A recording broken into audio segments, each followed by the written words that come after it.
E aí, pessoal, sejam bem-vindos a mais um programa da Matemática Humanista ao vivo. Hoje eu estou com um convidado queridíssimo, amigo meu querido, Luciano Meira. Lu, muito obrigado pela presença.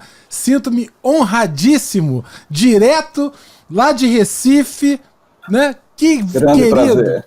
Maravilha, Lu. Então, grande prazer, Carlos. Muito obrigado pelo convite, cara. Isso aqui é a alegria de ser matemática humanista. Muito Maravilha. Bom, parabéns, cara. Maravilha, Lu. Obrigado, queridão. Então, deixa eu contar pro pessoal que tá aqui no chat, dar boa noite para todos, pro José César que chegou agora, dando boa noite pra gente, Lu, já o José César, a Ana Maria Viana, o Ricardo Almeida, o Boaventura Costa, o Vinícius Flores, a Daniele Bruno, Rafaela Nóbrega, Gardênia Viana, com a sua super canequinha. Lu, a gente aqui no programa tem a brincadeira que é a seguinte: todo mundo quer uma caneca da Matemática Humanista, rapaz. Essa caneca aqui, ela é mais famosa que a do Jô Soares.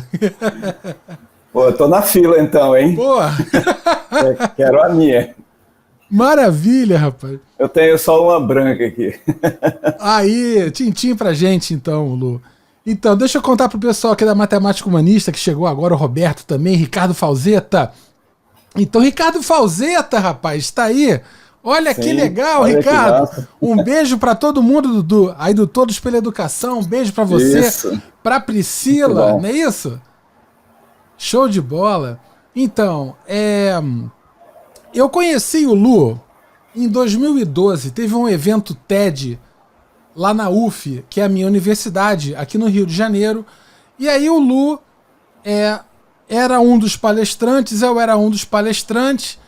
E eu conheci o Lu ao vivo, ele fazendo a palestra dele. Eu fiquei encantado, realmente encantado, porque o Lu trazia já toda essa coisa com inovação, com tecnologia, com game, com educação, mas assim, a quilômetros de anos-luz do que todo mundo estava fazendo já. Então quando eu vi o Lu falando, eu fiquei, pô, esse é o cara, né?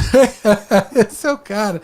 E assim, Lu, a gente, aqui na Matemática Humanista, na verdade, essa iniciativa de criar esse canal e tudo mais, partiu muito de de um certo conjunto de, não vou dizer frustrações, mas assim, em um certo ponto, sim, com as relações de sala de aula usuais, sabe? A forma de perceber a matemática usual, a sala de aula, né? O foco sempre ensino. A gente não fala de aprendizagem, a gente não fala dos estudantes, a gente não ouve os estudantes. Quer dizer, é sempre uma rua de mão única. Isso é um discurso que a gente ouve e que a gente fala há um tempão, né? Então, a matemática humanista ela surge numa de tentar realmente falar de outros posicionamentos, de entendimentos de ensino, de aprendizagem, né? De participação do estudante. Eu falei, poxa, eu acho muito legal compartilhar um pouco essa iniciativa com colegas que eu sei que pensam de maneira parecida, que estão próximos de mim em pensamento. Eu falei, pô, o Lu, cara, é o primeiro amigão que eu vou chamar para poder participar, é a primeira entrevista, pessoal que está agora aqui na Matemática Humanista assistindo, enfim, para mim é um prazer imenso, Lu, obrigado pela sua presença aí, e eu queria conversar um pouco, te apresentar para o pessoal aqui da Matemática Humanista. O Luciano, ele é professor da Faculdade de Psicologia da Universidade Federal de Pernambuco, é doutor em Educação Matemática, fez lá fora, né, Lu? Foi na Califórnia, em Berkeley, não é isso? Isso, Berkeley, isso. Isso. E ele é um dos fundadores, né, Lu, da Joy Street, ou o fundador? Co-fundador. Co-fundador. Co-fundador. E eu queria que você falasse também da Joy hoje. Hoje vai ser uma noite que promete aí para todo mundo da Matemática Humanista. Vai ser muito show de bola. Tá. E aí, para começar o nosso papo, Lu, deixa eu perguntar para você o seguinte. Nesse seu processo de, eu imagino, de estudar inovação, de se envolver com inovação, certamente passou em algum momento por um desejo de rompimento. Quer dizer, você estava incomodado, acho que muito abastecido por um movimento pessoal seu. Eu tô errado? Como é que foi mais ou menos isso? É isso mesmo. Primeiro, Carlos, obrigado pela generosidade dos comentários e pelo convite para essa conversa, né? Maravilha. Eu quero a caneca e quando eu for aí na Federal Fluminense, a gente vai tomar um café. Vamos lá!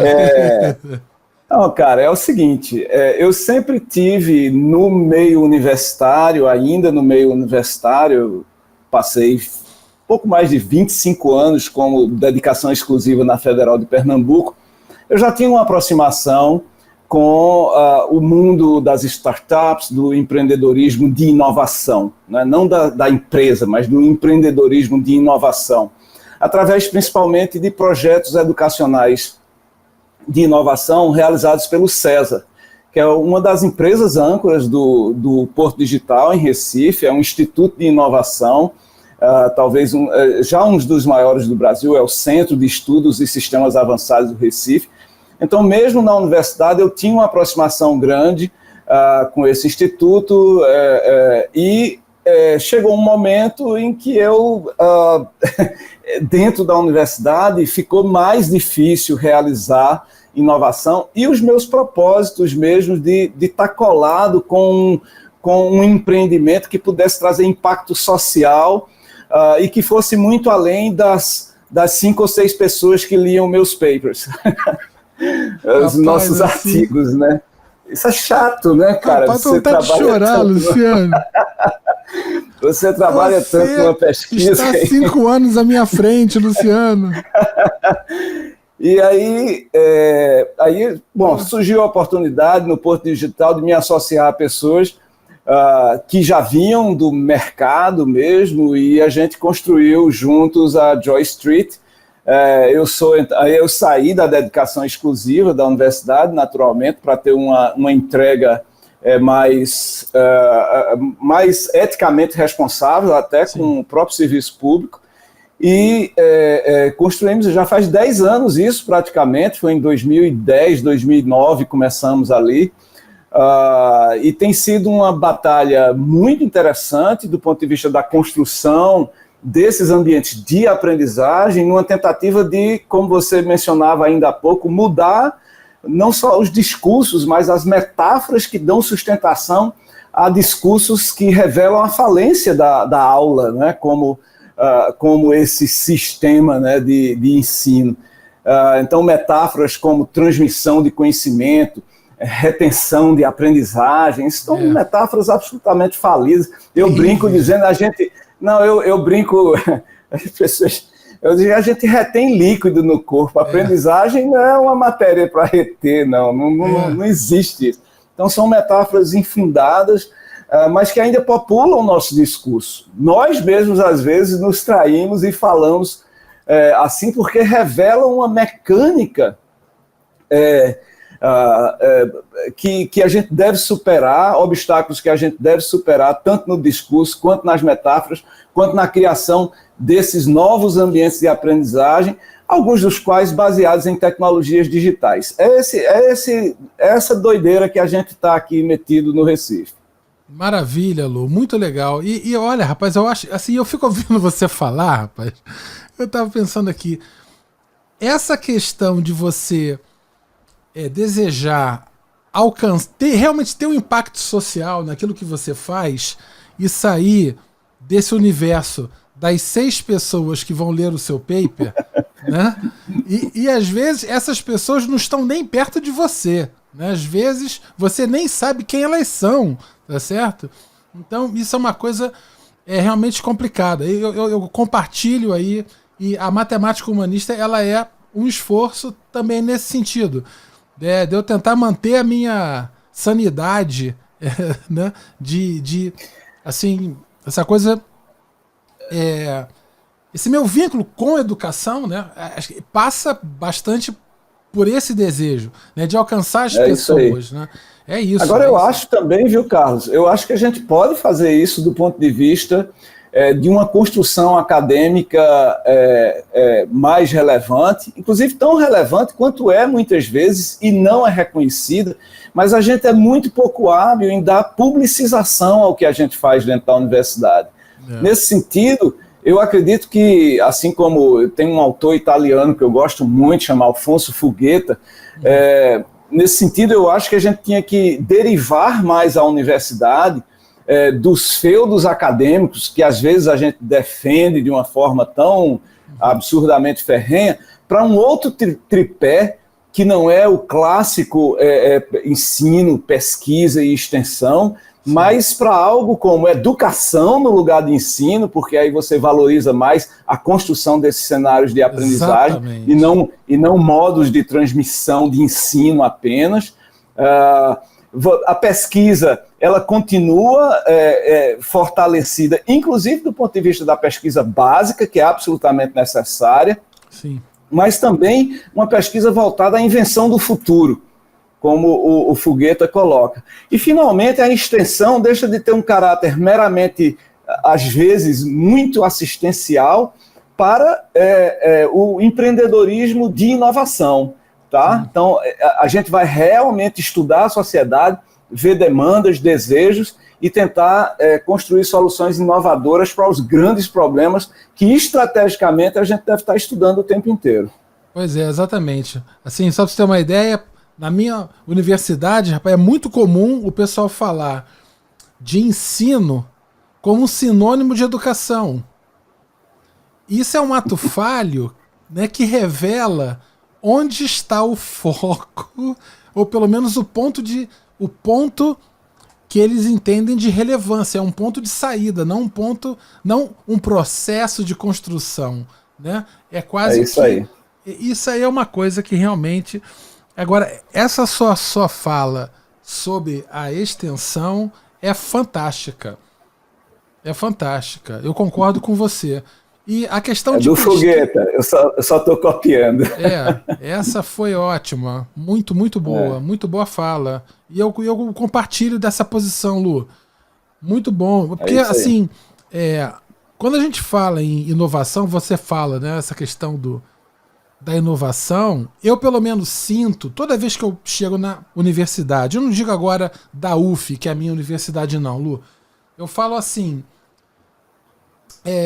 das oportunidades, eu já fui professor da Rural, já tive em outras universidades também, e eu vejo que quando você fala de inovação em educação, é um terreno minado, rapaz. É uma palavra que muitos entendem, ela é assim, carregada de significados periféricos que não são muito...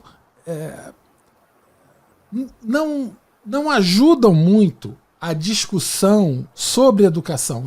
Quando você chega com inovação, normalmente eles entendem como algo que está muito ligado ao mercado, que isso é uma coisa ruim, que é educação empresarial. Então ele já vem com um conjunto de slogans, e que são slogans que sempre arranham a superfície, né? E a gente não consegue, às vezes, entrar numa discussão mais significativa, realmente, assim, como uma pergunta que eu queria te fazer quais seriam os atributos, assim, de uma prática educacional ou de práticas educacionais, práticas em educação, para que a gente considere inovadora? Porque eu acho importante a gente falar dos termos, né? Quer dizer, inovação em que termos? Olha, inovação num sentido mais amplo, né, e na sua origem, é a mudança de comportamento dos agentes de uma atividade qualquer, baseada na entrega de um valor único e replicável, sustentável. Né? Então, toda vez que eu trouxer um valor capaz, um valor singular, capaz de transformar a forma como as pessoas resolvem problemas, se relacionam umas com as outras, navegam na sociedade, eu estou trazendo inovação. Isso é inovação. Realmente não é tão complexo. Sim. E nos sistemas de educação, eu tenho que, de novo, criar valores singulares, únicos, que resolvem problemas de forma diferenciada e, principalmente, que mudam os comportamentos dos agentes em interação naqueles ambientes educacionais. Então, por exemplo, um exemplo muito simples. Cara, a gente precisa definitivamente estabelecer uma nova ordem interacional entre professores e alunos. Isso aí é fato. Isso é uma necessidade básica, tá certo? Da escola. Isso é óbvio. E da universidade também. Não, os professores e alunos em qualquer instância educacional. Eu não acredito, inclusive, que exista um professor que possa contestar essa ideia. Na medida que eu possa prover, sejam plataformas digitais ou modos de comunicação analógica, face a face, seja como for, que transforme de uma maneira produtiva, revolucionária até, esses modos tradicionais de interação, eu estou inovando pedagogicamente dentro do sistema de educação, porque eu estou mudando algo que é fundamental para a geração de aprendizagem, que são as relações entre tutores e aprendizes, professores e estudantes, educadores e educandos, como você quiser colocar. Sim. Mas esse modo de interação, ele tem que mudar. E ele tem que mudar de forma... Quando a gente diz mudar de formas inovadoras, a gente pode até sinonimizar isso e dizer de maneiras transformadoras. No sentido de que mudar radicalmente a maneira como a gente tem feito, que é unidirecional, que é monológica, que não tem uma dinâmica apropriada à complexidade dos sistemas vivos de aprendizagem. Sim, pois é. Isso aí eu assim percebo... Ficou muito complicado? Ficou muito complicado? Tá claríssimo. Tá claríssimo. A Ana Maria Viana já tá aqui, ó. Só dar aqui a palhinha aqui da Ana, já botou aqui, ó. Aí, ó. Sensacional. Tá show de bola. Arrasou. Porque, veja, eu percebo o seguinte, que a relação de ensino-aprendizagem, que eu não gosto muito de falar tradicional, porque, bom, a gente até pode falar tradicional nesse sentido, porque essa tradição em educação é muito resistente, né? Muitas tradições variam no tempo, mas essa é persistente um bocado. Eu acho que a descentralização é fundamental. Quer dizer, estabelecer roteiros, narrativas, discursos e diálogos e que costurem, envolvam estudantes, não apenas partam do professor, né? Quer dizer, essa coisa centralizadora, quer dizer, o estudante aprende com o professor e não um professor. Você vê, os PCNs, eu sempre falo isso, há 20 anos atrás já falavam em professor mediador, né? Gerar conflitos, gerir conflitos, né? Quer dizer, isso aí são coisas que eu acho que são fundamentais e que estão faltando pra caramba. Pô, na universidade, se você leva esse discurso tentando colocar numa disciplina inicial, é muito difícil. É muito difícil. Assim, há uma resistência muito grande, né? E a gente acaba formando professores, né, que por vezes levam 7, 8 anos para se formar, que sobreviveram, né, muitos evadem os cursos de licenciatura em matemática, né, porque não era isso que eles esperavam, né? E aqueles que ficam, por vezes, e suportam e sobrevivem a esses percursos deformativos da universidade, acabam, por vezes, refletindo na escola o que eles tiveram na universidade, né? Então, assim, é muito difícil, quer dizer, essa questão de inovação pressupõe, em um certo sentido, um rompimento, um estranhamento do que está instituído, né? Essa coisa do singular é gerar um estranhamento, é gerar um rompimento. E isso precisa... Mas, Carlos, mas a gente está fazendo aqui mesmo na universidade pública, na Universidade Federal, com toda a balbúrdia que a gente provoca, a gente está fazendo dentro do campus. Por exemplo, a gente tem uma disciplina de desenvolvimento de projetos, onde a gente reúne 5 departamentos, alunos e professores de 5 departamentos na universidade, geralmente são entre 80 e 100 alunos, que trabalham em times multidisciplinares para resolver problemas que eles próprios estudam a partir de investigações que eles realizam em grupos sociais quaisquer fora da universidade, principalmente. Então, é um processo de inovação que, inclusive, a gente está levando para institutos federais de educação um método de ensino de inovação, reunindo alunos desses diferentes departamentos, e num sistema que não tem aula nenhuma. Não tem uma aula, o semestre inteiro, mas no final os caras saem com soluções bem desenhadas, bem fundamentadas do ponto de vista científico, são produtos ou serviços ou artefatos digitais reais, quer dizer, quando eu digo reais é que estão funcionando e podem virar eventualmente, inclusive, empresas no Porto Digital. E aí é outra história, porque não é uma disciplina de empreendedorismo, é uma disciplina de inovação empreendedora. A gente aplica um método de inovação para eles pensarem de forma complexa, aprenderem a construir argumentos.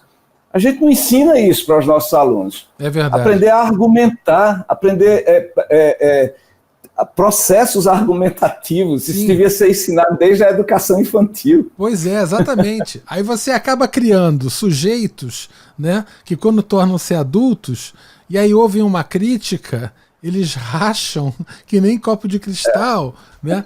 É difícil você, né, a gente entender que o olhar mais senso comum da coisa espera que a universidade ensine o conteúdo matemático, né? E aí quando você fala assim, eles não tiveram uma aula, na realidade foi aula o tempo todo, mas quer dizer, mas não houve uma aula. Aula, eu digo, essa coisa encapsulada. Isso, porque na verdade a gente está desenvolvendo um conjunto de competências e habilidades que são as coisas que eles vão usar para... A gente fala há 30 anos sobre construção do conhecimento. Aí a gente vai passar a licenciatura todinha, por exemplo, dando aula. É claro que a gente não vai esperar o cara passar 10 anos para descobrir um método, inventar uma teoria, mas são microteorias, microprocessos e competências e habilidades que são desenvolvíveis num percurso formativo de 3, 4 anos, que são absolutamente fundamentais para o cara realmente ser capaz de construir ideias. Se não seja bem conhecimento, mas construir ideias válidas, validáveis do ponto de vista científico, e não sair na internet, no Facebook, achando que toda opinião dele, todo ponto de vista é automaticamente justificado e, portanto, ele tem um argumento, quando na verdade é só uma opinião. É verdade, exatamente. Exatamente. Lu, temos perguntas aqui no nosso chat. Pessoal que está no Facebook e no YouTube assistindo a gente agora ao vivo, o Matemático Humanista. A Lucimar está falando assim, ensinar a argumentar, estou tentando construir críticos. Professora maravilhosa, amiga querida, sempre aqui na Matemática Humanista, Lu. Ela faz um trabalho incrível. Lucimar, veja. Pensamento crítico, eu chamo o pensamento complexo, que é dar conta, não necessariamente de resolver situações complexas, mas pelo menos de construir um entendimento do que é problemas sistêmicos. Sim. A gente tem uma tradição muito frágil no Brasil de pensamento sistêmico e estratégias que tentam dar conta de multicausalidade, por exemplo. Sim. Isso é absolutamente necessário para qualquer pensamento matemático um pouquinho mais sofisticado. Sim, verdade. Eu me lembro, eu fiz pesquisas sobre isso muitos anos atrás. Acho que eu publiquei até alguma coisa que deve ter sido lida por 6 pessoas e citada por uma. Eu estou brincando sempre com isso, eu não deveria, mas é porque às vezes é exatamente isso. É bom. Mas eu me lembrava que uma das perguntas que eu fazia, eu colocava uma situação para as pessoas que era um problema comum nas grandes cidades de mobilidade urbana, que é um tráfego acentuado numa determinada via. Uhum. E eu dava às pessoas alternativas. O que você acha que causou isso aqui? é um acidente, o sinal que está desintonizado, aí no sul não é sinal de trânsito, semáforo. Como é que chama? O semáforo. É um acidente, é o semáforo, ou é o excesso de carros apenas. Sim. Pessoas escolhiam a escolha menos frequente é apenas muitos carros, é apenas o excesso de carro na via. Porque o excesso de carro na via exigia você pensar que você tinha uma multidirecionalidade dos carros acessando aquele negócio. E semáforo e acidente eram centralizados, não distribuídos. Você comentou isso no começo da nossa conversa. Então as pessoas, em geral, buscam uma causa única. Exatamente. Eles não pensam em sistemas multicausais. Então, o mais fácil de todos, na verdade, era dizer, não, é só carro demais. Mas carro demais não aponta para uma causa única. Sim. Tá? Localizável. Não, é aquele sinal. Não, tem um acidente ali. E, na verdade, eu fui estudar isso depois e a maioria dos chamados engarrafamentos nas cidades são apenas excesso de carro mesmo. Não tem acidente. Não tem acidente lá na frente. E comece a observar isso. Isso é um exemplo absolutamente trivial de um negócio que a gente não está acostumado a fazer, que é pensar de formas complexas. Sim, exatamente. Exatamente. Até se você olhar o significado da palavra complexo, né? O complexos do que pode ser tecido junto, não é isso? Isso. Exatamente. Sistêmico. O sistêmico. Aí essa coisa do multicausal se coloca naturalmente.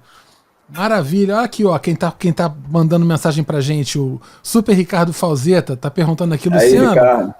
Mas esses seus alunos da universidade já estão atuando na rede pública e eles conseguem levar essas ideias inovadoras para a educação básica? Ricardo, esses alunos que eu comentei aqui, eles são de cursos não ligados à licenciatura. Então, são alunos meus da graduação em psicologia. Então, na verdade, eles são futuros psicólogos, são alunos de design, ciência da computação e engenharia da computação. Então, eles não estão ligados. Agora, o que eles estão fazendo é que alguns deles vão desenvolver projetos de grande impacto social, seja na área da saúde e da educação, por exemplo. Maravilha, Lu, obrigado. Deu aqui uma travadinha na internet, mas estamos seguindo. Aqui, ó. O som saiu? Não, saiu. Olha quem tá pintando aqui na área, aqui te mandando um abraço, ó. Ó, o Super Fred. Esse é meu sócio. A corujice, rapaz. A corujice danada. Meu sócio na Joy Street e somos os cofundadores. Maravilha, Lu. Então, um abraço também aí pro Super Fred. Obrigado pela presença. Lu, te fazer uma outra pergunta aqui, que é a seguinte. Eu acho que talvez assim uma das primeiras tecnologias, assim, no sentido mais ingênuo da coisa, se a gente olhar, talvez a calculadora, assim, mais assim recentemente, tenha sido uma que realmente você fala com o professor, pode usar calculadora, né? Você usa calculadora em sala, e aí os professores falam assim, eu não, meu aluno não sabe tabuada, eu vou dar calculadora para ele. E aí eu percebo, Lu, o seguinte, que quando eu pergunto para esse professor se ele é a favor ou não, se ele usa ou não a calculadora... Opa, deu uma travada. Mas eu tô te ouvindo. Tá, então assim, se ele usa ou não a calculadora, ele entende que esse uso seria entregar a calculadora para o estudante e faz o que você quiser, sabe? Quer dizer, não construir uma narrativa, não construir um roteiro, objetivos, desafios, né, em que aquele instrumento fosse meio para. Então, a calculadora é sempre vista como o atalho para o estudante fazer uma coisa que ele deveria saber fazer sozinho, né? E aí, eu fico vendo, Lu, o seguinte, que o mesmo acontece com os celulares, com o tablet. Quer dizer, a gente ainda insiste. Eu fico aqui, outro dia eu fiz aqui uma fala aqui na Matemática Humanista, pessoal que está assistindo, talvez muitos tenham visto, onde eu critiquei bastante os cursos de cálculo nas universidades. E aí, Lu, uma das coisas que eu falei, que foi uma das minhas críticas, é que eu não consigo aceitar que no século XXI a gente fique 50 minutos de uma aula encapsulada dentro de uma sala, das 14 às 14h50, resolvendo uma integral. E eu não consigo entender o motivo, porque a gente não fala, ok, a gente tem que saber resolver integral na mão, a gente quer explicar métodos de integração, escambau, tudo bem. Mas eu digo, isso, ó, tem formas de você conseguir resolver uma integral usando tecnologia. Vamos tentar discutir outra coisa. Vamos tentar discutir essa integral veio de onde, qual é a história dessa integral, que tipo de problema que ela resolve, ela está inserida em que contexto, né? Que problema que ela resolve, o que a resposta dessa integral revela, né? E a gente não fala, a gente parece que dentro do curso de matemática a gente está encapsulado sempre no meio. A gente não fala do que aconteceu antes, que evocou aquela matemática toda, a gente não fala da cultura, a gente não fala das pessoas que construíram matemática, né? A gente não fala de história, e a gente não fala tampouco daquilo que a gente obtém como produto dessa matemática feita na universidade, a gente não retorna com esse produto para o mundo real e confronta, tentando entender as nossas respostas, o que elas significam, né? O que elas conseguem de repente dizer sobre um certo fenômeno. Então me incomoda a gente estar dentro de uma ilha quase que esquizofrênica de desarticulações, né? A negação do complexo ao extremo. Quer dizer, a gente está encapsulado dentro de uma perspectiva conteudista e desconectada a priori e a posteriori da humanidade. E aí, de uma maneira geral, a minha pergunta, eu dei a volta ao mundo, mas a minha pergunta é, como você vê questão de celular, de tablet, o uso disso como uma parte viva, algo natural, algo normal, né? Em um contexto, não digo nem de aula naturalmente, mas ou de práticas, né? Envolvendo ensino e aprendizagem. Como você pensa nisso? Tá. Primeiro, seu comentário sobre a máquina de calcular me lembrou uma história do começo quase da minha atuação na universidade, logo que eu voltei do doutorado em 1991, nossa, faz tempo, viu? Mas eu tinha meus filhos numa escola, e a escola muito progressista na época, no começo dos anos 90, PCNs inclusive, né, que você comentou aí, e a escola colava a tabuada no verso do caderno para a criança consultar e permitia o amplo uso de máquinas calculadoras, e numa reunião, isso um pouco até por minha influência, e numa reunião de pais, uma pessoa muito contrária a isso, justamente porque as crianças tinham que memorizar, etc. Aí eu perguntei, assim, no meio daquele debate acirrado, eu perguntei, desculpa, mas qual a sua profissão? O que você faz? Aí a pessoa disse, eu sou advogada. Era minha deixa, né? Eu disse, bom, naturalmente você sabe de maneira memorizada todas as leis que você vai usar, por exemplo, numa disputa judicial, e todos os artigos constitucionais que dão validade àquele negócio. Aí ela, não, naturalmente eu consulto. Eu disse, pô, é exatamente... Checkmate. É exatamente isso que a escola está tentando prover, é um ambiente de construção do entendimento do que as crianças estão fazendo a partir da atividade delas de consulta, exatamente. Coisa que você também faz. Cara, foi assim, foi um dos meus melhores argumentos, aqui, assim, I rest my case. Né? No judô, o pessoal chama de ippon. Sabe, o judô, aquele golpe que acabou a luta. Acabou, né? Acabou. Não, mas acabou. porque aí você ainda pode contra-argumentar e dizer, não, mas elas são crianças, elas têm que memorizar isso porque isso é um exercício mental. Não existe isso como exercício mental. Eu sou do campo da psicologia cognitiva, né? Primariamente, inclusive, antes até de fazer a minha formação em educação matemática. E a ideia das faculdades mentais que requerem exercício é uma ideia do começo do século XIX, começo do século XX, absolutamente.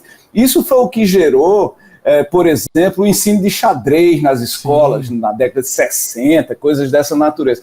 Absolutamente ultrapassadas do ponto de vista de qualquer psicologia cognitiva e, fundamentalmente, da nova, chamadas novas ciências da mente, como as neurociências e assim por diante, né? Sim. Então isso é uma completa bobagem, não tem nenhum fundamento científico, é pior do que terra plana. Não, pior não, mas é igual a... Nada é equivalente a isso. Não, até tem coisa pior do que isso. Mas tem. Mas é o equivalente à terra plana no campo da psicologia do desenvolvimento, tá?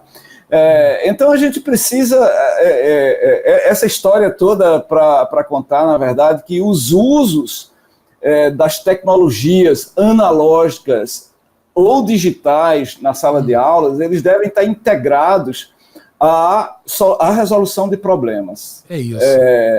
E resolução de problemas complexos. É isso a que serve a tecnologia. Né? A gente desenvolve aqui jogos... E assim, eu vou logo fazer o disclaimer, né? Nenhuma tecnologia digital ou analógica, por si só, e somente ela, é a resolução de todos os males da educação. Então vamos combinar isso de princípio. Tá? Isso. Eu acho que isso já é sabido. Mas a gente vai construir um conjunto de artefatos, de sistemas, de situações de aprendizagem e modelos pedagógicos que tornam a tecnologia utilizável na resolução de problemas complexos, e é esse seu papel. Também não vamos partir para o outro extremo e dizer, por exemplo, que computadores ou algoritmos computacionais, no caso de tecnologias digitais, são apenas mais uma tecnologia. É feito lápis e papel. Não é. Sim. Somente tecnologias digitais são capazes, por exemplo, de acumular e analisar dados de forma a prover inteligência educacional que lápis e papel não é capaz. Então, eu não consigo registrar dados na velocidade, na intensidade, na profundidade que algoritmos são capazes, inclusive, de prover uma análise para aquele negócio ali. Sim. E simular mundos imersivos e assim por diante. Então, assim, também não é o caso de dizer que as tecnologias digitais são iguais a todas as analógicas, embora, obviamente, eu tenha nos livros uma possibilidade imersiva e de construção de novos mundos maravilhosas. Sim. Mas a não ser que os livros estejam embutidos num sistema digital, eu não posso acompanhar, monitorar e gerar dados de uso para construir inteligência educacional da leitura das pessoas, por exemplo, tá? Sim, maravilha. Então, assim, então tem papéis únicos das tecnologias digitais que a gente está buscando explorar no campo da educação, com games ou com outras coisas, com inteligência artificial, que trazem, sim, uma possibilidade de inovação quando associadas a uma pedagogia inovadora. Sim. Porque você pode também pegar a inteligência artificial e continuar com as métricas e os formatos de mensuração das crianças que foram originados na década de 60 do século passado. Tá? E, aliás, tem gente fazendo justamente isso. Pra caramba. Pra caramba. É o que o pessoal fala eu chamo brincando de cuspe giz 2.0, régua 2.0. A gente fica brincando de... Aliás, Carlos, dessas brincadeiras, eu tenho sido chamado para alguns congressos que é Educação 3.0, Aprendizagem 4.0. E a minha primeira observação é, gente, vamos parar de falar sobre educação e aprendizagem como se fosse versionamento de software. Exatamente. Porque é muito mais complexo que isso, então parem com esse negócio 3.0, 4.0, deixa isso para a indústria e para o software. A gente tem um negócio muito mais complexo e humanista, que requer, na verdade, eu tenho batido sobre isso, parece uma bobagem, mas a gente começou esse papo aqui falando justamente sobre isso, sobre metáforas. Quais são as metáforas sobre as quais nós vamos construir a inovação da educação? Essa não é uma boa metáfora. Sem dúvida. Versionamento de software. Sem dúvida, sem dúvida. E Lu, deixa eu passar aqui para o pessoal que está aqui no chat. Tem claro, um monte de gente, um monte de pergunta, de comentários aqui bacanas. Ó, Daniele Bruno tá curtindo a Doidado, tá falando um monte de coisa legal. A Lucimar também, ó, seu aluno construiu o seu conhecimento e se usa as tabelinhas para a própria consulta, facilita e dinamiza os cálculos. Claro. É isso daí. Olha aí, a Ângel tá presente aqui. A Ângel, uma humanista queridíssima aqui da matemática, sempre está presente aqui nos nossos programas, tá dando boa noite pra gente, Lu, legal. Tem um papo do João Rodrigo, que é um outro colega nosso, falando aqui, ó, tem um aplicativo Photomat, é o Photomat, sim, que resolve praticamente tudo em matemática, equações, limite, derivadas integrais, monta gráfico. Fiz um trabalho com a minha turma de 9º ano em cima desse app e é muito legal para explorar as potencialidades dele. É muito legal. Isso. E eu penso uma coisa, Lu, que é o seguinte, muitas vezes a gente pensa, assim, na verdade, a tecnologia como uma forma de ajudar a gente a fazer aquilo que nós já fazemos, sabe? E quando eu penso que a tecnologia, ela traz também novas formas de fazermos as coisas, quer dizer, não é apenas uma questão de ajudar a gente a fazer o que a gente já fazia, mas sim ajudar a repensar, quer dizer, a entrar em contato com outras formas de fazer as coisas, com outras possibilidades de alcançar, de articular, de relacionar, de resolver problemas. Como você falou, tratar um monte de dados rapidamente, você fazer uma análise de dados, você ter, por exemplo, saber, às vezes, mexer numa planilha e obter um perfil sobre um conjunto de dados e saber interpretar e tomar uma posição, de saber uma alternativa. Eu acho que isso é tão ou mais fundamental do que ensinar o garoto a fazer uma média aritmética na mão, porque ele não pode usar calculadora, com 5 dados, porque se ele botar 10 dados é muita conta para o menino fazer na mão. Então a gente cria um universo de conto de fadas, quer dizer, a universidade acaba criando roteiros e práticas que ela consegue dar conta diante das suas fragilidades e das suas indisposições, né? Então, eu queria muito pensar, por exemplo, em usos de tecnologia que pudessem trazer outras narrativas, outras formas de relacionamento. E aí, nesse ponto, a gente chega na gamificação. Eu acho que esse é um ponto que eu queria que você falasse um pouco para o pessoal que está assistindo aqui a gente conversar, Lu, porque eu não sei se o pessoal que está assistindo conhece, entende o que é gamificação, ou se a gente está meio que no senso comum. Você podia falar um pouco sobre isso, sobre gamificação para a gente, e tentar situar um pouco mais a gente no que está sendo feito agora em termos de pesquisa em educação matemática e tudo? Claro. Gamificação, na verdade, é o processo de você tomar emprestado certas estratégias mecânicas, né, que a gente chama, ou formas de relacionamento, ou arquiteturas do mundo dos videogames, e empregar para reorganizar formas como as pessoas interagem ou aprendem coisas em situações que não são games, por exemplo, na escola ou no mundo do trabalho. Tá? Então, gamificar significa simplesmente essa ciência de fazer essa transposição de estratégias, componentes e mecânicas e arquiteturas dos videogames para situações que originalmente não são games.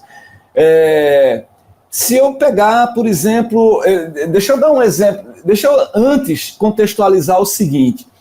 Para mim, o que importa realmente, aí isso obviamente é uma matéria para discussão, o que importa a maioria das pessoas, no sentido de ganhar uma profundidade sobre a matemática, por exemplo, você ser capaz de realizar um entendimento, ou de construir um entendimento baseado em visualização de dados, que a gente chama data visualization, né, no campo das ciências dos dados. Sim. Isso você vai engajar as pessoas para algumas delas se tornarem muito curiosas para saber, eu quero saber como é que esse negócio funciona por trás, como é o algoritmo, tá certo? Sim. Então, essas pessoas que vão ficar curiosas sobre como o algoritmo funciona, essas vão fazer ciência da computação, vão fazer matemática, vão fazer ciência de dados. Sim. Mas data visualization, a visualização de dados, é um negócio para todo mundo. Todo mundo devia aprender isso. Sim. A gente faz na escola, a gente faz ao contrário. A gente quer ensinar o algoritmo para todo mundo, e aí isso é uma peneira. Aí aqueles 5% que conseguiram passar pelo entendimento dos algoritmos vão chegar na carninha, na coisa boa, que é visualização de dados. A gente está fazendo ao contrário. Processos de gamificação, a gente quer usar para engajar a maior quantidade possível de pessoas em processos de entendimento de alguma coisa, porque games são uma situação muito especial para realizar justamente isso. Qualquer pessoa que está me ouvindo agora, acompanhando a gente, e joga alguma coisa, ou tem um filho, ou um sobrinho, que você vê o envolvimento da pessoa, tem uma razão pela qual esse jovem, aquela criança, ou mesmo você como adulto, está engajado no negócio. Existem estratégias ali, minuciosamente desenhadas. Então, são estratégias fundamentalmente de engajamento.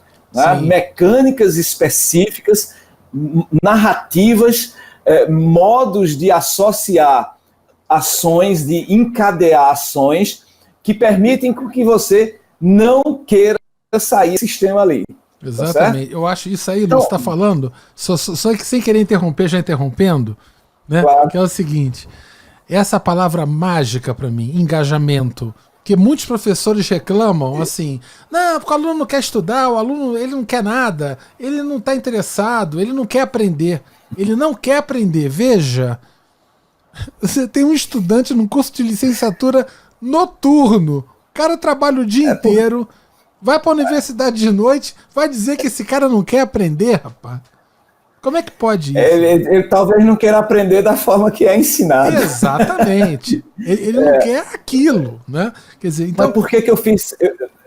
por que eu fiz questão de dar o exemplo da visualização numa outra coisa? Porque eu quero deixar claro que a gente não precisa fazer isso só com gamificação. Porque eu não quero vender gamificação. Sim. Eu quero vender engajamento. É isso. Eu estou usando gamificação para vender engajamento. A minha empresa vende engajamento. A gente usa gamificação. Mas eu podia estar vendendo, e na verdade a gente faz isso, métodos educacionais. Que na verdade nossa empresa é de educação, não é de tecnologia. A gente por acaso usa tecnologias digitais do campo do videogame para promover engajamento a fim de criar aprendizagem. Tá certo? Mas é porque os métodos da escola justamente estão invertidos. Eles ensinam o algoritmo para todo mundo e os poucos que conseguiram entender aquele negócio vão aplicar no campo, por exemplo, da visualização de dados, que é onde todo mundo devia saber fazer alguma coisa. Porque os políticos nos enganam, porque geralmente a gente não entende o suficiente do que está acontecendo nos portais de transparência. Sim, que propositadamente são planilhas, ao invés de formas dinâmicas de visualização de dados, que eu podia somente deslocar meu mouse assim e entender que, esse político gastou demais nos últimos 6 meses. Mas não, é uma planilha. Quantos de nós conseguimos manipular uma planilha em Excel com fórmulas razoavelmente simples até, muitas vezes. E sem saber o que buscar, né? Quer dizer... E sem saber o que buscar, além de tudo.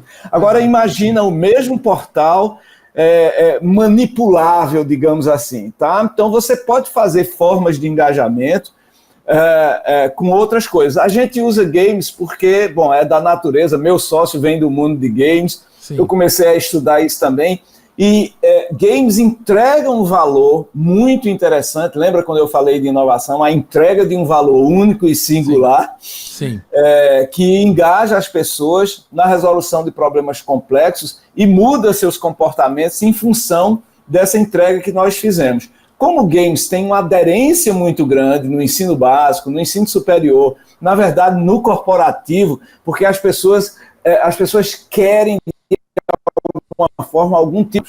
Elas querem prazer. Sim. Elas querem algo dialógico. Elas querem algo que seja um sistema de trocas complexo.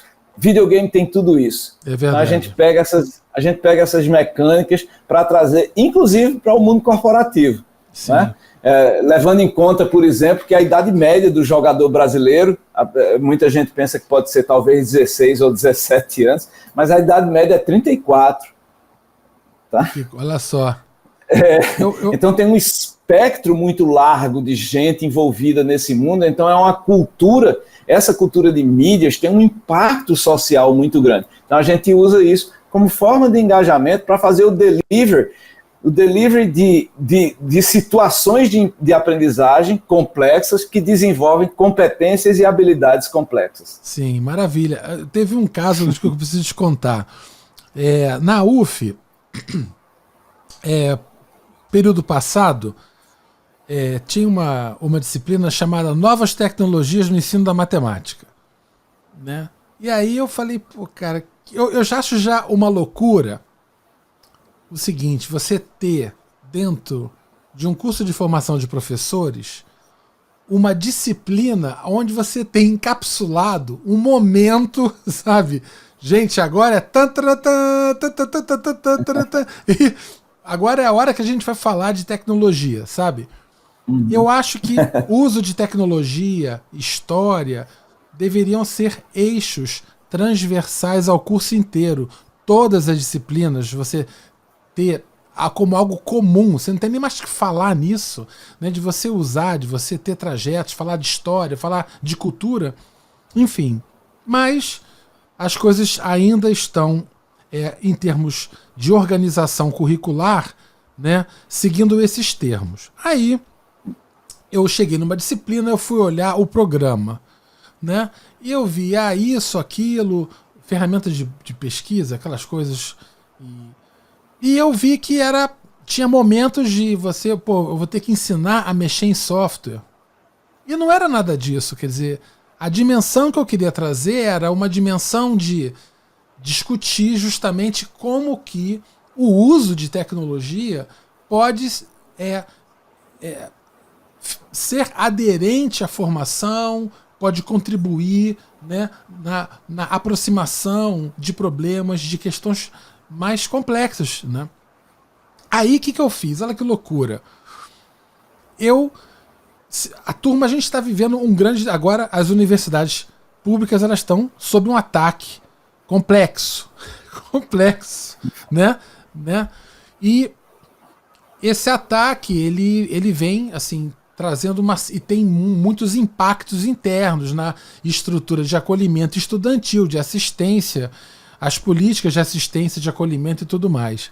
E aí a gente está vivendo uma série de problemas na UF relacionadas a isso. E os estudantes estavam e estão muito angustiados. Então qual foi a proposta? O que eu pensei em fazer? Em vez de ficar falando de como é que mexe no GeoGebra, como é que usa o programa A, B, C e D, a questão foi, vamos fazer um podcast. Vamos criar um podcast, vamos falar sobre os problemas da universidade, né? E coloquei os estudantes para eles decidirem podcast, os modelos, os projetos. Então teve estudante fazendo documentário sobre colegas que têm deficiência auditiva e que precisam de intérpretes dentro da universidade, fizeram um documentário, entrevistaram os pais, aprenderam a gravar áudio, aprenderam por que luz é importante, aprenderam a usar um software de edição de vídeo, né? o pessoal no podcast super engajado. Lu, a aula era uma delícia, era um momento de... A gente, fora do horário de aula, a gente ia gravar entrevista, uma curtição, eles super, super engajados. E aí você vê que foi um curso onde... Se você pergunta qual foi a aula que você deu sobre como é que eu uso a ferramenta de animação usando controles deslizantes, não sei das quantas, nenhuma. A aula era conversar como é que vocês estão indo. E nós falamos de plataformas, estratégias de divulgação, né? Quer dizer, no Facebook, no YouTube, pessoal que está usando podcast, como é que vai postar, que plataforma vai usar. Então, foi uma delícia, cara. Foi uma experiência incrível. E eu falei um monte de coisa para chegar nesse ponto, que a questão do engajamento foi fundamental. E eu vi que foi uma disciplina que deu super certo, né? Aí eu cheguei agora, esse período eu vou dar novas tecnologias de novo, esse período. Me deram a disciplina de novo. Aí eu fui olhar quantas pessoas tinham inscritas. Rapaz, tem quase um monte. Eu falei, caramba, então deu certo, tá certo? Tá todo mundo querendo chegar junto. E eu acho que isso daí falta... Como a gente... Diga lá. Oi, não, eu ia comentar. Esse é um exemplo muito interessante, o seu, de como a gente definitivamente tem que parar da faculdade usar os estudantes para preencher algum requerimento burocrático e os estudantes começarem a usar a faculdade para desenvolver competências. Exatamente, é isso.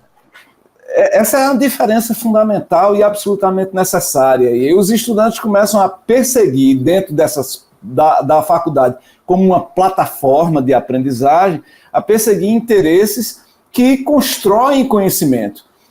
E isso não é laissez-faire, ou não é, porque tem uma estrutura desse negócio. Então você pode, por exemplo, uma coisa que a gente faz, Carlos, é colocar obstáculos. Sim. Que, aliás, é um processo de gamificação, certo? Sim. Todo jogo tem obstáculos antes de você chegar no boss. Sim. Então, por exemplo, um obstáculo que a gente coloca muitas vezes, sua solução tem que envolver um artefato físico. Não pode ser só um aplicativo. Pode até ter um aplicativo, mas tem que ter um artefato físico. Esse é um obstáculo que passa a instigar as pessoas a estudar materiais, formatos, entendeu? Eu tô aí direcionando a aprendizagem, aí os caras vão começar a pesquisar outras coisas e eu tô direcionando, eu tenho uma estratégia do que eu quero, do que está na ementa do negócio e que vai sair, eu vou direcionar esse negócio, não é qualquer coisa que vai sair do outro lado. Tá? Então, o seu obstáculo pode ser, e tem que usar dados universitários do período de 2017 a 2019. Então, os caras vão ter que saber onde é que estão esses dados, coletar dados, colocar isso no SPSS, analisar dados e assim por diante.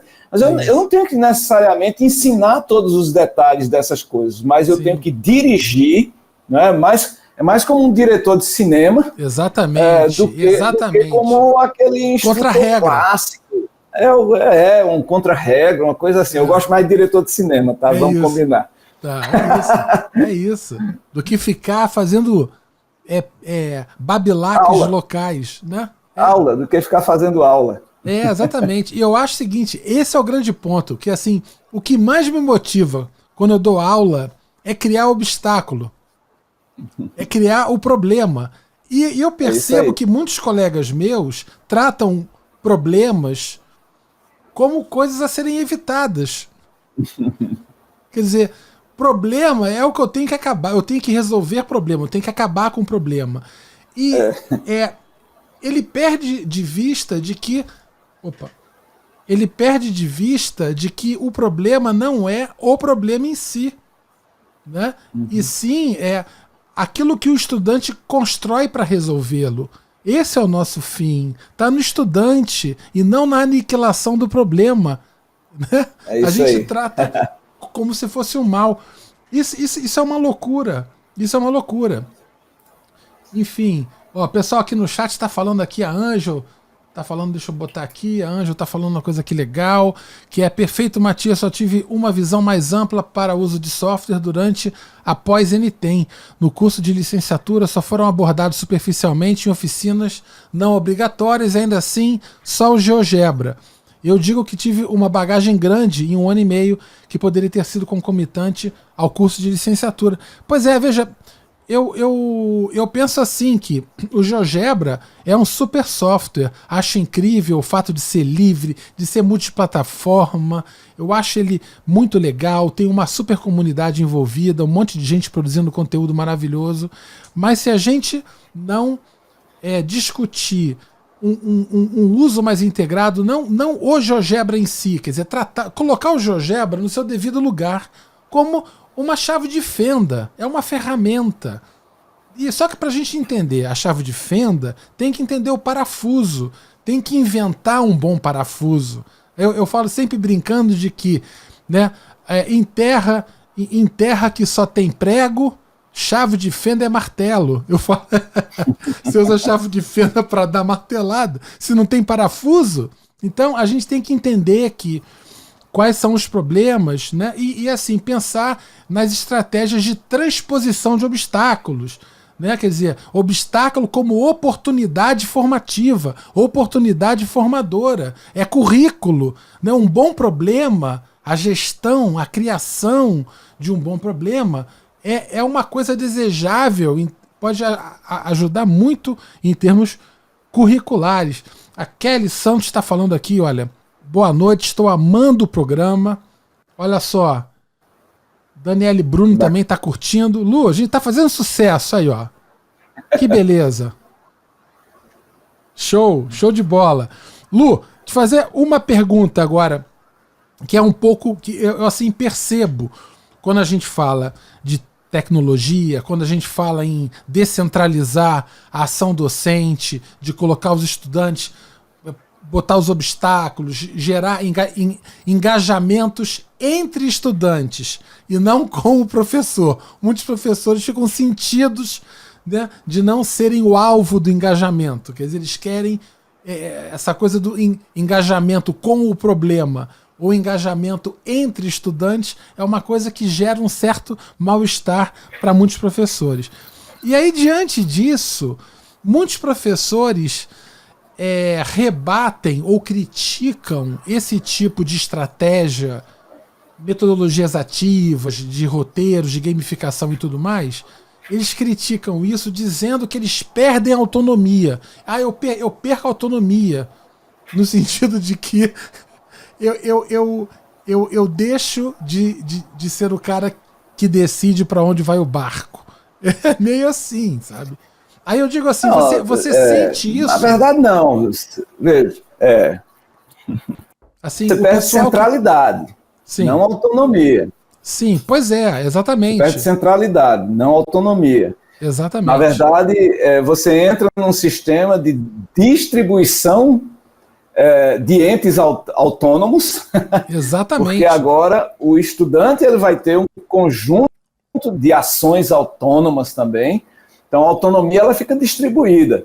Então você perde centralidade, mas você não perde autonomia, porque vamos combinar que a gente acabou de dizer que você vira o espécie de diretor do cinema. Exatamente. Você vai regular ações, você vai monitorar, você ainda vai avaliar. Aliás, você vai começar a avaliar, porque o que a gente faz hoje, usualmente, não é avaliação. Sim. A gente só faz teste. Exatamente. E avaliação, a gente sabe disso, é algo mais complexo. Na verdade, o meu sonho é um sistema de Game-Based Assessment. Quer dizer, a gente fazer essa coisa mais complexa do assessment, né, num ambiente imersivo, onde eu possa ter dados suficientes para uma avaliação verdadeiramente formativa, ponto a ponto, ver como é que vai a evolução das competências de indivíduos, de subgrupos de indivíduos, de toda uma sala, de toda uma instituição. Entendeu? A ideia de um assessment é isso. A gente está tentando fazer isso com algoritmos um pouco mais sofisticados. Bacana. Dentro do Apta, por exemplo, que é uma das nossas plataformas aqui, que é uma espécie de EAD gamificado, um ambiente de aprendizagem tem profissional o Apta e online. Tem hoje, né? Hoje que é uma Olimpíada de videogames para o ensino básico. Sim. Mas esse outro sistema, que é realmente assim, a forma mais fácil de descrever, é um EAD gamificado baseado em missões e desafios, tá? E ali o aprendiz ele tem toda um engajamento em trilhas de aprendizagem como o autor de algo.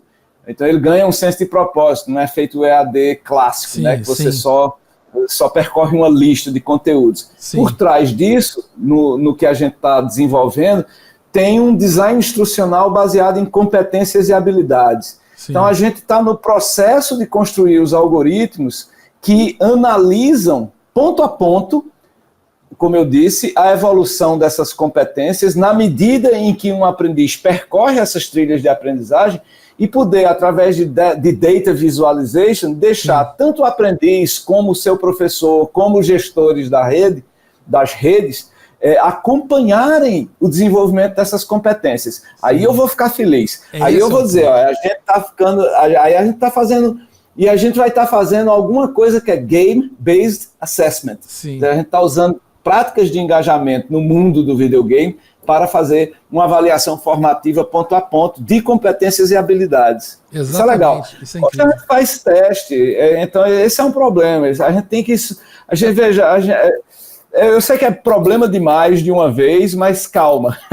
Não, é porque, veja... Eu peço calma aos professores. Vamos pegar Eu gosto muito, Carlos, da ideia de encapsular a inovação. Sim. Então, por exemplo, a Joy está com esse problema de assessment. Então, a gente vai desenvolver coisas legais. Você, na sala de aula, está com o problema de engajar em problemas locais. Vamos resolver esse problema lá. Então, não tente resolver todos os problemas de uma vez. Não vai dar certo. Mas pegue um daqueles fundamentais que está dispersando seus alunos e se dedique àquele problema. Eu chamo isso de encapsular a inovação. Inove naquela área ali e aquele negócio vai engajar os alunos, você vai passar para um outro nível, um outro conjunto de problemas para inovar na sua sala de aula. E aí a gente vai transformando essa coisa toda. Maravilha. Eu fico muito sensibilizado com essa tua fala, Lu, por causa do seguinte... eu sempre entendo, né, avaliação como processo, né? Avaliação é um processo. Você não tem como avaliar fluxo e crescimento e gerúndios, né? Com foto, ou com uma foto no meio do semestre e uma foto no final do semestre, né? Quer dizer, eu acho que essa oportunidade de você conseguir criar percursos e oportunidades de observação, né, e de contribuição permanente, né, com narrativa, de envolvimento, com engajamento, permitir que os estudantes, né, possam manifestar, né, tornar visível. Eu vejo que a sua camisa é listrada, eu estou vendo. Agora, se eu quero ver, né, como que o Luciano evoluiu de repente e uma determinada competência, né, uma certa habilidade, né, para resolver certo tipo de problema ou certo tipo de questão, não é algo diretamente observável. Então eu tenho que propor experiências. Eu acho que nisso entra esse game-based assessment que você está colocando, de você configurar experiências, né, mobilizadoras, durante as quais os estudantes vão conseguir manifestar aquilo que o professor tem interesse em ver, né? Quer dizer, perfeitamente, cara. É isso. Perfeitamente. A chave aí é feedback. É isso. E a gente é muito mal de fazer feedback na escola, ou é pouco demais, ou é muito e de uma qualidade questionável. E o bom videogame, um bom videogame, ele só é bom porque ele tem um excelente sistema de feedback. Nada como um bom videogame para realmente nos inspirar do que é um bom sistema de feedback. Você sabe no videogame por exemplo, que pô, eu não estou pronto ainda para lutar contra aquele dragão ali. Eu preciso de uma espada daquele tipo azul dourada ali, que eu tenho que fazer tais e tais coisas para conquistar a espada, para depois lutar contra esse dragão aqui. Isso é feedback, essencialmente. É um sistema de informação que deixa, nesse caso, o jogador completamente imerso no entendimento do propósito. Exatamente. Olha, eu fico feliz de ouvir isso, porque eu, novamente, vou falar desse episódio de cálculo, né? E falei da questão de erros. Eu falei em um outro episódio sobre como dar uma boa aula de matemática. Vários episódios aqui da Matemática Humanista. Sempre falei, pessoal que está me assistindo agora vai se lembrar. Sempre critiquei a questão do feedback. A gente não dá feedback, né? Nem nas provas, nem em testes, né, absolutamente em papel, naquele momento, a gente dá um risco, fala quanto o garoto ganhou e tchau. E às vezes não fala nem nada, nem fala qual foi o erro. Eu acho isso inadmissível. Eu acho isso inadmissível. E eu acho que essa questão do feedback, ela é fundamental, né? Quer dizer, o processo avaliativo, né? A questão do feedback é a formação. É a formação. Quer dizer, você vê o erro do estudante como uma oportunidade, né, de formação real. Quer dizer, ele está revelando para você qual foi o ponto, né? E você, como professor, observando, no feedback, é aquela formação sob medida. Né? Carlos, então, tem uma pesquisa recente da Education Endowment Foundation, que é um instituto de pesquisa educacional da Inglaterra, sim, que é muito reveladora, e eles listam, tem até uma reportagem do The Economist, que resume a pesquisa deles de uma forma muito interessante, e eles listam as coisas mais eficientes e menos custosas para transformar a sala de aula clássica em algo realmente interessante. E os dois primeiros colocados, ou seja, as coisas mais eficientes e mais baratas de realizar, são duas. Uma é um sistema de feedback bem azeitado, tá certo? Então, é altamente transformador, é uma inovação sensacional. Se a gente puder fazer isso com tecnologia, vai ser mais escalável, mais sustentável. Sim. Tá? Mas eu não estou dizendo que não pode ser feito de maneira analógica, só que, assim, você tem salas de 30 pessoas, como é que você vai fazer isso sem tecnologias digitais? Obviamente o desafio é muito maior. Sim. Então, essa é uma que você tem que ter, na minha opinião, plataformas digitais, tá? Mas o primeiro é feedback. E a outra coisa, que a gente não comentou ainda, mas que tem muita gente fazendo, que é muito eficiente e muito barata, aprendizagem entre pares. Sim. Que, de novo, eu perco a centralidade como professor, mas estrategicamente eu tenho que saber que pares são esses, sim, porque não é qualquer par, né? Sim. Que problemas os pares estão resolvendo para realmente gerar aprendizagem e ter um sistema de feedback que deixe os pares saberem o que está acontecendo ali dentro, certo? Então, assim, veja, uma coisa é essencialmente analógica, que eu vou colocar as pessoas para conversarem entre si e fazer um ambiente dialógico de aprendizagem, verdadeiramente dialógico. Então, eu elimino a aula e com bons problemas, eu tenho que ter um design instrucional muito legal para desenhar boas situações de problema para que esses pares trabalhem nesse negócio. E eu vou ter um sistema de feedback para informar esses pares o que é que está acontecendo lá dentro e para me informar para saber se os problemas que eu estou colocando são razoáveis, são suficientemente interessantes e se dão conta dos desafios daquela disciplina. Certo? É isso. Então, maravilha. Feedback e tutoramento entre pares. É isso. Fantástico. Isso daí eu fico pensando aqui que, por exemplo, essa questão que você fala de design instrucional é algo fundamental. Eu acho que talvez seja verdadeiramente o pessoal que está agora assistindo a gente, que é novo, está começando agora a estudar, pessoal que está pensando em entrar em educação, essa questão do design instrucional.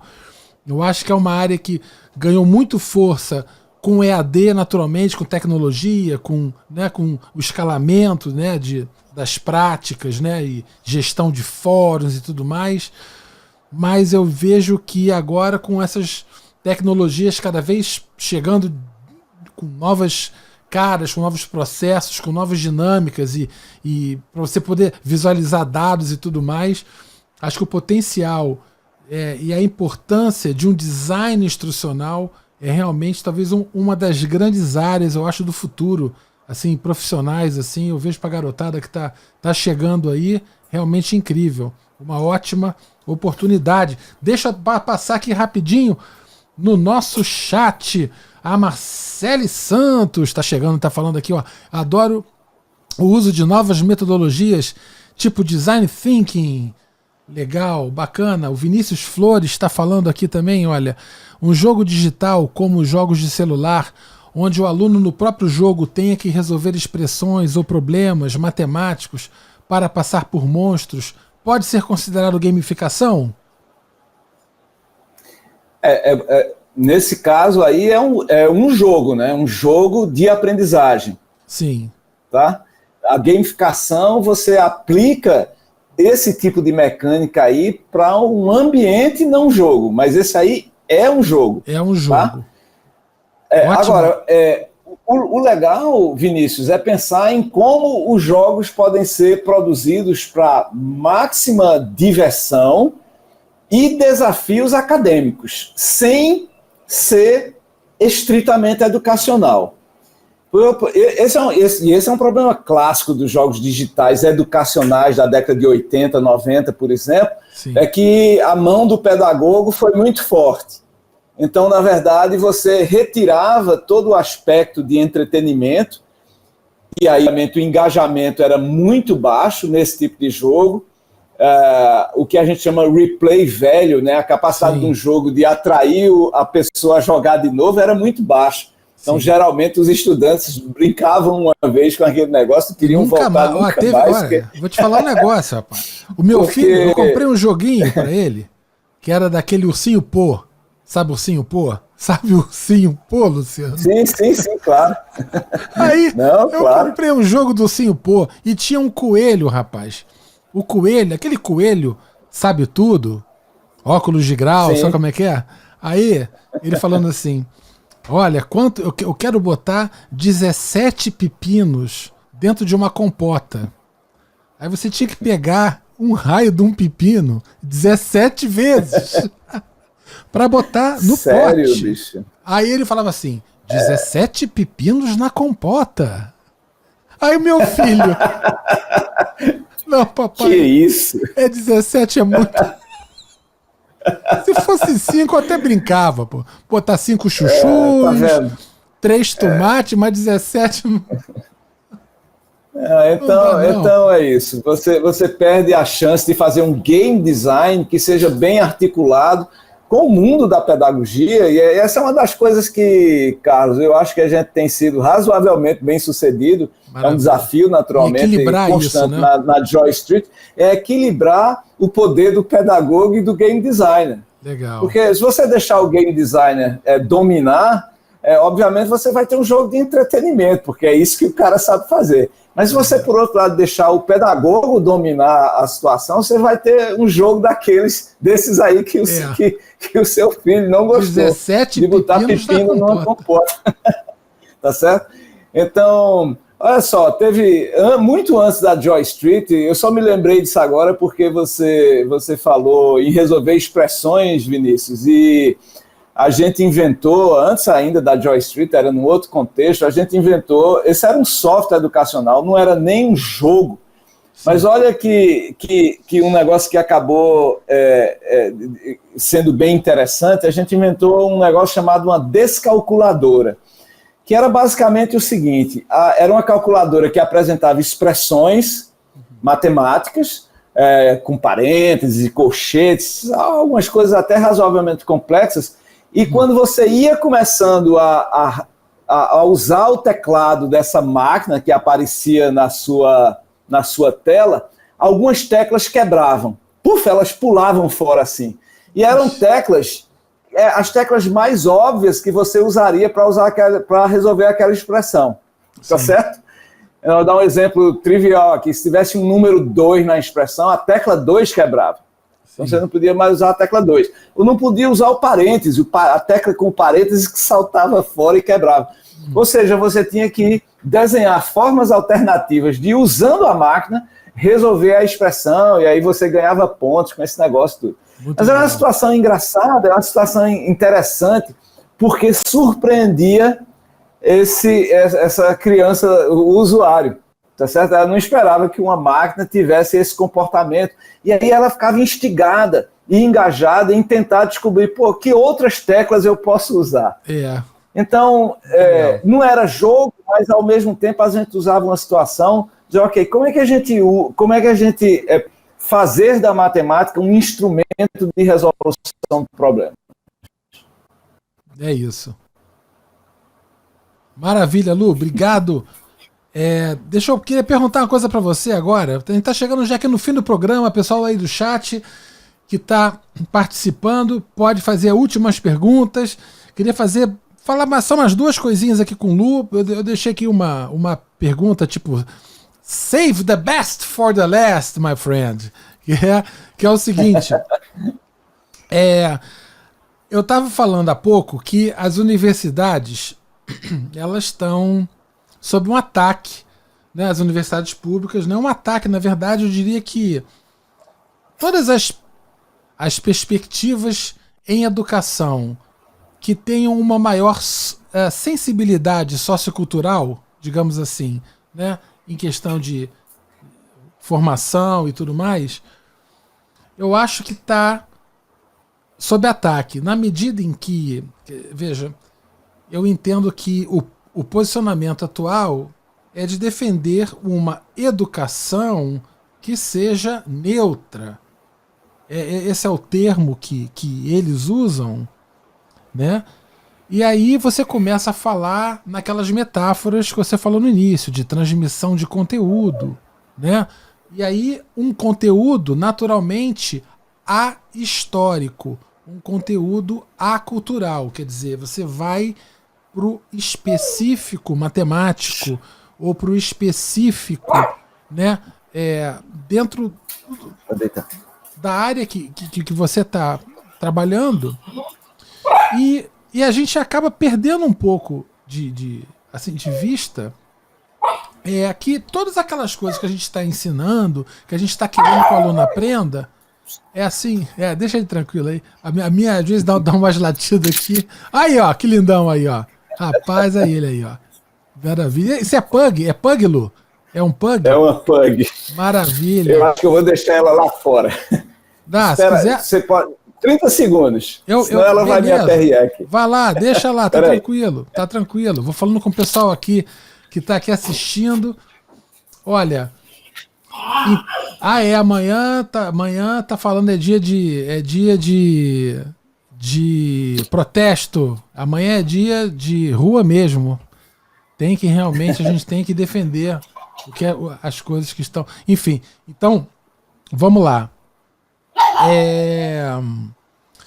Aí que eu tava falando o seguinte, eu sinto, brincando, assim, percebo que é quase como se a gente estivesse voltando a uma época e algumas percepções da matemática moderna, sabe? Tipo década de 70, sabe como é que é? E aí eu penso o seguinte, Luciano, quando a gente vai falar então de uso de tecnologia, de realmente entrar na questão cultural, de engajar estudante com estudante, acaba tornando-se, nessa perspectiva que está sendo posta pra gente, de qual é o desejo de educação que se tem, quer dizer, todo esse posicionamento em torno do uso de tecnologias acaba sendo super subversivo. Quer dizer, eu diria que talvez a gente buscar uma visão de uso de tecnologia, de possibilidade de integração, quase como um ato de resistência, quer dizer, diante de como as coisas estão se configurando, quer dizer, você acha que há espaço para a gente espaço político eu não digo, mas assim, você acredita que pode faltar espaço daqui a um tempo na universidade para a gente conduzir esse tipo de ação? Entende? Assim, fora da sala de aula, fora tipo da sala H401, das segundas e quartas, das 15 às 17. Quer dizer, será que a gente vai... a gente está em risco de ter que... de não poder sair desse contexto mais tradicional, ou mais senso... não vou dizer senso comum, mas mais usual? O que você acha disso? Bom, não há dúvida que sim, estamos vivendo uma era do burrismo, do ataque dessa suposta neutralidade, que na verdade é ideologicamente contaminada. Obviamente, não existe neutralidade em qualquer posicionamento no campo da educação e provavelmente em nenhum campo da atividade humana. Então, isso é fato. Veja, Carlos, eu, como educador, eu sou naturalmente um otimista. Eu acordo todos os dias para trabalhar com as pessoas na Joy Street, na universidade, para construir os melhores cenários possíveis de transformação. Sim. E embora eu ache que não vai ser fácil, como não foi fácil, você citou a década de 70 e a matemática moderna, não era fácil ali nos anos 80, quando eu já fazia mestrado, combater ideias retrógradas. Sim. E vivíamos uma ditadura. Sim.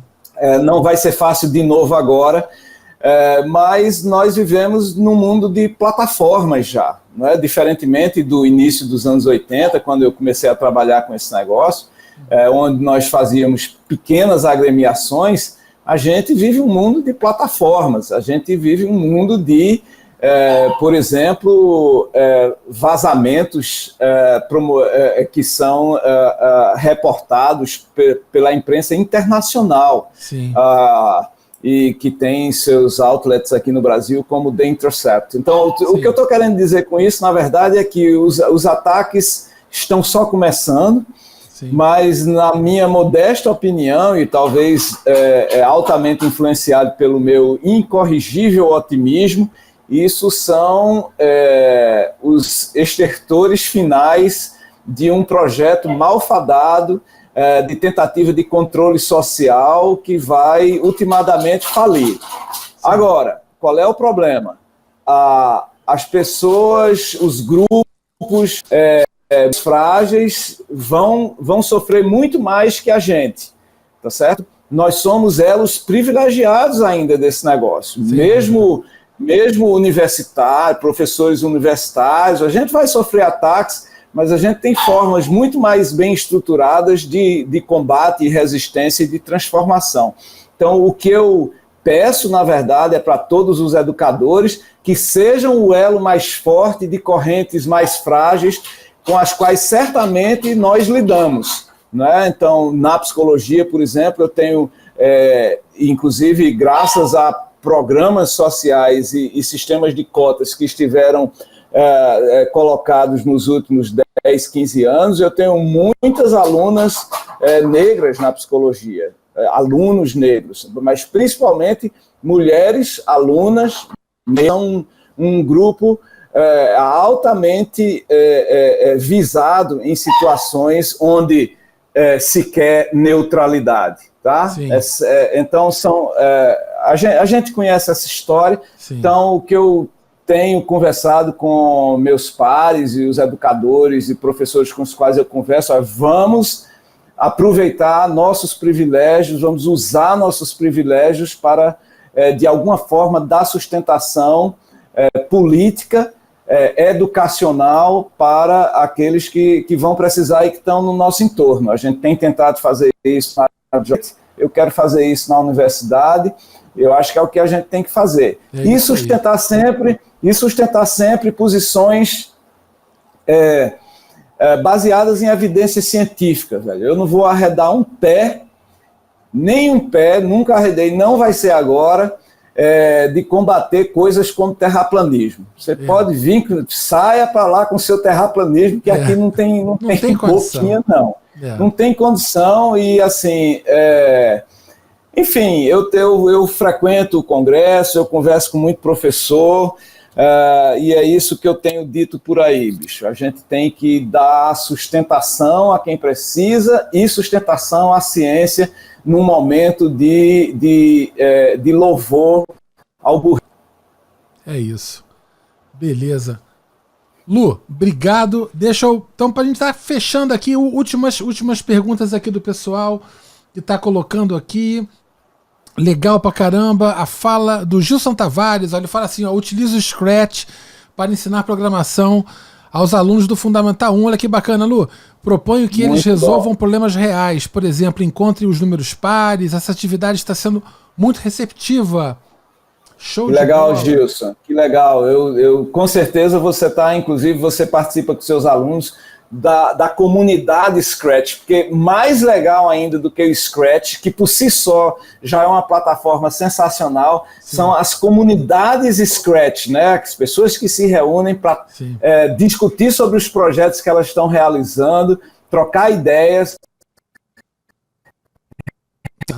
fazer projetos juntos. A Scratch é uma dessas plataformas, o Mitchell Resnick tem um trabalho absolutamente sensacional, construtivas, né? Ele é um herdeiro absolutamente maravilhoso do Papert, né? Que de alguma forma foi quem iniciou toda essa conversa sobre tecnologia e educação, EdTechs. Eu acho que o Papert, inclusive, na minha opinião, o fundador de toda essa... De tudo isso, né? De tudo isso que a gente discute hoje como EdTech, ou tecnologias e educação. Então, o Scratch é um desses exemplos absolutamente maravilhosos de muitas coisas que podem ser feitas na matemática, nas ciências humanas, enfim, muito sensacional. Maravilha, Lu. Parabéns, Gilson. Obrigado. Ó, o Cleiton está falando aqui uma coisa legal, importantíssimo o comentário do professor Meira abordando o espaço ocupado pela mulher negra no meio acadêmico. É isso aí, maravilha. A Ângel amou o programa, olha só que legal. Lu, você está inaugurando, rapaz, a Matemática Humanista, os papos com entrevista. A gente vai começar a trazer agora outros colegas, vai ser show de bola. E, rapaz, você chegou arrasando, rapaz. Luciano Meira, você agradeço muito, arrasando. Agradeço muito. A Débora Moraes já está falando aqui, quero conhecer mais sobre o Apta e o Hoje. Olha que legal. Já entrei no site, baixei o PDF. Vou ler depois e entro em contato. Obrigado pela oportunidade. Show de bola. Olha que arraso. Muito legal. Maravilha. Lu, deixa eu perguntar uma coisa para você, rapaz. Última coisa para a gente ir embora. Tem livro novo no pedaço, rapaz? Conte-nos esse livro novo que você... Por sinal, queria falar com o senhor o seguinte. Eu vi que o senhor postou hoje no Facebook, um pouquinho mais cedo, um link para um livro, não é isso? Aberto, não é isso? Esse na verdade, é um booklet. Não é um livro, é um booklet, tem poucas páginas... Sim. Mas é resultado da minha atuação como bolsista de desenvolvimento tecnológico e industrial, desenvolvimento tecnológico e extensão inovadora do CNPq, uma atividade recém-concluída, e um dos resultados é esse booklet que conta um pouco de como nós desenvolvemos jogos na Joy Street, qual é o modelo e as premissas de inovação que a gente usa lá. Então, eu acho que está bem interessante, é uma leitura rápida, porém, na minha opinião, bem construtiva. Maravilha, então, eu posso colocar aquele link, aquele link aqui nos comentários que a gente vai ter no vídeo no YouTube depois, eu vou colocar o link lá para você. Pode ser? Massa. Claro, será um prazer ter leitura e comentários, hein? Quero comentários e discutir o negócio. Só o diálogo promove a aprendizagem. Mas esse livro que você agora que você está lançando foi quarta-feira passada? Que foi isso? Tá, agora vamos ao livro, né? Na verdade, lançamos na quarta-feira passada uma coleção de tecnologia e inovação na educação. coorganizados, são 5 livros, todos coorganizados com o Paulo Blickstein, da Columbia University, nos Estados Unidos. Todos os coautores ou coorganizadores, né, são 5 coorganizadores junto com o Paulo. Naturalmente, o meu é sobre ludicidade, jogos digitais e gamificação, estratégias para transformar a educação no Brasil. É um dos 5 livros dessa coleção. Aí você tem um outro sobre programação, mais um sobre transformações radicais nas escolas, robótica e história da informática educacional no Brasil. Maravilha. E esse de gamificação. O nosso ainda não saiu, tá? Vai sair em outubro. O nosso ainda não saiu. De gamificação saíram 2. Em outubro sai o nosso. Ó, deixa eu botar aqui, Lu, com licença aqui, o código de... O QR Code, quem quiser conhecer esse... Ah, que massa! Esses 5 livros, tem um artigo que apresenta a coleção, né? Então, quem estiver agora assistindo a Matemática Humanista, tiver com QR Code Reader aí, pega o celular, escaneia, vai chegar direto lá no site que tem esse super livro, esses 5 super livros aí que o Luciano tá trazendo pra gente.